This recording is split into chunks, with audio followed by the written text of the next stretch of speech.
नमस्कार दोस्तों, कैसे हो आप सारे लोग। आशा करती हूँ कि हम जो जहाँ पर भी हैं अपने अपने कर्तव्यों को सच्चाई के साथ और प्यार के साथ निभाने की जी तोड़ कोशिश किए जा रहे हैं।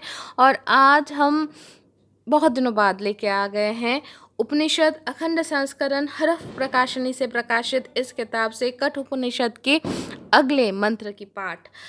ये जो उपनिषद अखंड संस्करण जिस किताब से मैं पढ़ रही हूँ, जो मेरे पास जो किताब थी वो तो मेरे कर्म भूमि में रह गई है और मैं आज अपने मातृभूमि में हूँ। यहाँ पर काली पूजा मनाई जा रही है, तो आप लोग शायद बैकग्राउंड में खूब सारे पटाखों की आवाज़ भी सुन पा रहे हो। तो सबको शुभ काली पूजा। और हाँ, जो जो क्या बोलूँ, जिन दोस्तों को घर जाने की सुविधा या संयोग नहीं बना है, मैं आशा करूँगी जहाँ पर भी हो वहाँ पर ही खुश हो, है ना। और जो लोग बंगाल के बाहर से सुन रहे हो सुनोगे मुझे, उनके लिए हैप्पी दिवाली, है ना। तो उपनिषद अखंड संस्करण इस किताब की अनुवाद और संपादना किए हैं अतुल चंद्र सेन, सीतानाथ तत्भूषण और महेश चंद्र घोष। ये जो सॉफ्ट कॉपी है मुझे नेट से मिली थी, बहुत दिनों पहले की बात है ये। तो धन्यवाद। ये लॉकडाउन के समय में मुझे मिली थी, तो मैं इसी सॉफ्ट कॉपी से मैं अभी पढ़ने जा रही हूँ अगले मंत्र को। तो चलिए पहले तो पहुँच जाते हैं कठ उपनिषद में। अच्छा, हाँ, लेकिन शुरू करने से पहले ज़रूर हम हमारे मन को शांत करने की चेष्टा करेंगे, है ना। तो चलिए शुरू करते हैं कठ उपनिषद के पाठ को शांति पाठ से। ओं सह नावधतु सह नौ भुनक्तु सह वीर्यं करवावहै तेजस्वी नावधीतमस्तु मा विद्विषावहै। ओं शांति शांति शांति।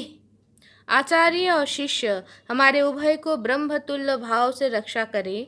ब्रह्म हमारे उभय को विद्या फल के लिए तुल्य भाव से, विद्या फल को तुल्य भाव से भोग करवाए।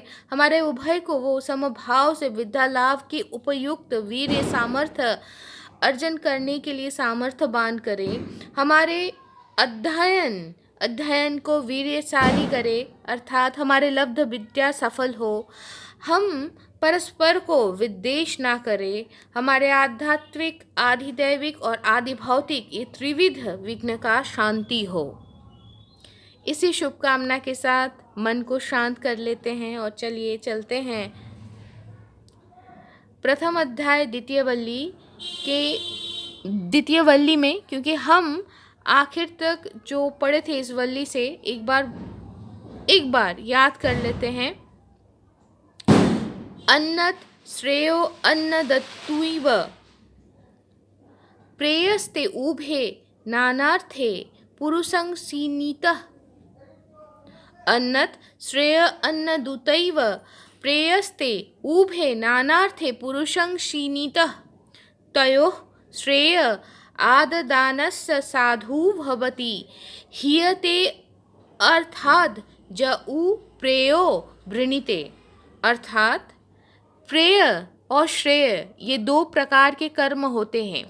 प्रेय और श्रेय इन दोनों में से अगर सही भाव से बोला जाए कि इन दोनों में डिफरेंस क्या है, इन दोनों का पार्थक्य क्या है, ये समझना ज़रूरी है।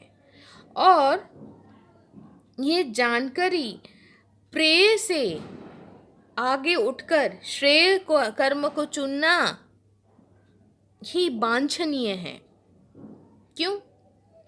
क्योंकि प्रेय कर्म वो है जो हमारे भोग आदि में हमें सहायता करता है, और श्रेय कर्म कौन सा है, जो हमें भोग आदि से विलक्त करके, या हम कह सकते हैं कि जो हमें परमात्मा से जोड़ने की राह खोल देता है, राह में आगे बढ़ा देता है। तो इस श्लोक का, इस मंत्र का क्यों प्रथम अध्याय के द्वितीय वल्ली के शुरू में ही क्यों ये हमने सुना था? क्योंकि इससे पहले हम जान चुके हैं कि नचिकेता यमलोक में पहुंचे हैं, उनसे 2 वर यमराज से उन्हें मिल चुका है, लेकिन तीसरा जो वर है वो यमराज देना नहीं चाह रहे थे। क्यों? वो आत्म तत्व है। आत्म तत्व को जो प्राणी, जो एंटिटी समझ ले, वो परमात्मा, मतलब क्या बोलूँ, वो रियलाइज कर लेता है कि वो परमात्मा ही है। मतलब it is a, we are connected नहीं, सब कुछ परमात्मा है, ये रियलाइजेशन उनके पास हो जाता है। आज मैं जितने फ्लूइडली बोल पा रही हूँ, उस समय शायद वो बोलना बंद हो जाता है। क्योंकि वो बार बार मुझे गीता की वही श्लोक के अर्थ याद आते हैं कि जो जाना वो कह नहीं पाते। कहा जाता है कि परम ब्रह्म बोलने के ऊपर है, परे हैं। जैसे हम ईशोपनिषद या केनोपनिषद में पढ़े हैं कि उनको हम वी कांट डिस्क्राइब, राइट। जैसे रसगुल्ला का स्वाद हम नाम दिए हैं मीठा, लेकिन वो मीठा क्या होता है जो खाता है या जो आस्वादन करता है वो ही सिर्फ समझता है। और मेरा जो अनुभव है वो दूसरे वाला जो खा रहा है या टेस्ट कर रहा है उसका अलग अनुभव हो सकता है, right. So we can't ever express actually what we are feeling. This is the way Brahm, परम ब्रह्म वैसे ही है ना।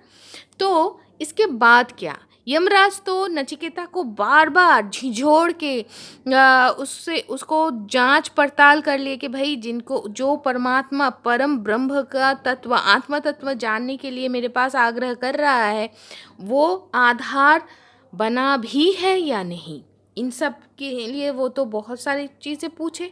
और फिर आखिर में जब हम द्वितीय वल्ली को शुरू कर रहे हैं तो हमें पता चला कि प्रेय अपेक्षा श्रेय कर्म करना वांछनीय है। तो उसके बाद क्या है, चलिए देखते हैं। श्रेयश्च प्रेयश्च मनुष्यश्च, श्रेयश्च प्रेयश्च मनुष्यमेतस्थौ संपरित्य, श्रेयश्च प्रेयश्च मनुष्यमेतस्थौ संपरित्य बिबिनक्ति धीरः, श्रेयो हि धीरो अभि प्रेयसो वृणीते, प्रेयो मंदो जोगो खेमाद वृणीते। अर्थात क्या है इसका? श्रेय और प्रेय परस्पर विभिन्न होकर भी वो दोनों ही जीवात्मा के पास उपस्थित होता है। विवेकवान सम्यक विवेचना पूर्वक दोनों को ही पृथक करके देखता है और श्रेय को ही चुन लेता है, चयन करता है प्रेय अपेक्षा। लेकिन जो अज्ञानी व्यक्ति है वो अप्राप्त वस्तु के प्राप्ति और प्राप्त वस्तु के रक्षणार्थ प्रेय को चुनता है या ग्रहण करता है। ये जो श्रेय प्रेय ये दोनों ही पुरुषार्थ के लिए जो भी बोला गया है, इससे पहले जो 30वां जो श्लोक था उसमें वो तो वो रास्ते, दोनों रास्ते हमारे पास है। We have that free will, right. Free will नहीं, शायद जिसको जब पहुंचना होता है वो ब्लूप्रिंट के हिसाब से हम उसी समय उसी रास्ते को चूज करते हैं। किसी को घुमावदार रास्ते में जाना होता है तो किसी को सीधे सीधे रास्ते जाना होता है। अब उस मतलब डिवाइन प्लान के अनुसार हम सोच रहे हैं कि हम इच्छा से जा रहे हैं, तो श्रेय को अगर ग्रहण कर सकता है कोई तो ठीक है, लेकिन अगर कोई प्रेय को ग्रहण करता है तो ठीक है, वो भी ठीक है। तभी बहुत सारे लोग श्रेय को त्याग करके प्रेय को ग्रहण करते हैं। इसका कारण अज्ञान या विवेकहीनता कह सकते हो। अविवेकी प्रकृष्ट रूप में श्रेय कौन सा है वो निर्णय नहीं कर पाते। वो प्रेय को ही श्रेय बोलकर ग्रहण करता है। और जो आपात दृष्टि से, मतलब अभी के लिए मुझे लग रहा है जो रमणीय है, देह के सुख, ये सारी चीज़ों में वो उलझ जाते हैं। लेकिन जो विवेकी है, विवेकवान है, वो जानता है कि ये देह आत्मा नहीं है। जागतिक जो समस्त पदार्थ है वो सारे अनित्य है। नित्य वस्तु तो सिर्फ परमात्मा है। उनको लाभ करना ही हमारा एकमात्र अल्टीमेट गोल है, राइट। तो उसी में वो लोग प्रयासवान होता है। अगर प्रयासवान होते हैं तो वो श्रेय को चुनते हैं, तो वो दैहिक सुख भोग में आसक्त नहीं होते, वो अमृतत्व और विमलानंद लाभ के निमित्त सचेष्ट होते हैं। यहाँ पर एक सुंदर सा मंतव्य दिया गया है, धीरं तौ संपिरित्य बीबी नक्ति, अर्थात हंस जैसे पानी से नहीं, मतलब पानी को दूध से पृथक करके पी लेता है। ये श्री रामकृष्ण देव की एक वाणी है। तो वैसे ही पंडित व्यक्ति भी श्रेय और प्रेय पदार्थ को मन ही मन सम्यक रूप से विवेचना करते हैं, डिस्कशन कर, मतलब क्या बोले, एनालाइज करते हैं, और फिर उनमें से श्रेय को चुनते हैं। लेकिन मंद बुद्धि, अल्प बुद्धि, जिनको सत और असत के मध्य क्या पृथक है वो निर्णय करने में असमर्थ है, वो जोगोक्षेम अर्थात योग यानी कि अप्राप्त वस्तु के प्राप्ति, और खेम यानी कि लाभ के निमित्त शरीर की वृद्धि रक्षण निमित्त जो काम है, जो प्रेय है, वो करते हैं। तो आज काली पूजा है, कहीं कहीं आज माँ लक्ष्मी की भी पूजा किए जा रहे हैं। मैं प्रार्थना करना चाहूँगी कि वो हमें प्रेय अपेक्षा श्रेय कर्म की तरफ बांध दे, ताकि हम हमारे ये जो यात्रा है, जो साधना है, उसमें सफल रहें, और हमारी परमात्मा के साथ जो योग है, वो रियलाइजेशन, वो जो अल्टीमेट गोल है, उसमें हम जल्दी जल्दी पहुँचें। मैं बोल रही हूँ, लेकिन जो ब्लूप्रिंट है उसी हिसाब से हम जाएंगे, है ना। तो आज के लिए यहाँ तक ही। शुभाय भवतु।